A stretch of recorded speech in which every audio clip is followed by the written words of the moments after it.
গোখরা সাপ যেমন ফনা তুলে থাকে, এটাও দেখেন সেরকম ফনা তুলে আছে। যখন বড়টা একাই এই অবস্থায় ছিল তখন সত্যিই ফনা তুলে থাকার মতো ছিল। বড়টাকে ওই অবস্থায় দেখে আমার ভীষণ ভালো লাগতো। তারপর চেষ্টা করেছি ছোটটাকেও ফনা তোলার রূপ দেই। চেষ্টাতে সফল হয়েছি। দেখেন এখন দুটোই ফনা তুলে আছে। অবশ্য দুটো যখন এই অবস্থায় আছে তখন আর ফনা তোলার মতো লাগছে না।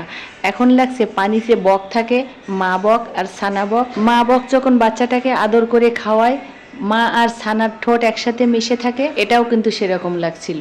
তবে সমস্যা কি জানেন, আমি এটাকে যখন ওর মায়ের থেকে কেটে এনে আলাদা করে এটা লাগিয়েছি, তখন কিন্তু এটা আস্তে আস্তে মরে যাওয়ার ভাব ধরছে। অনেক দিন ধরে এই অবস্থায় আছে, কিন্তু আজকে হঠাৎ তুলে দেখলাম এটাতে একটা শিকড় গজিয়েছে। নতুন করে আরো কিছু ছানাপোনা গজাবে। ভালোই লাগছে।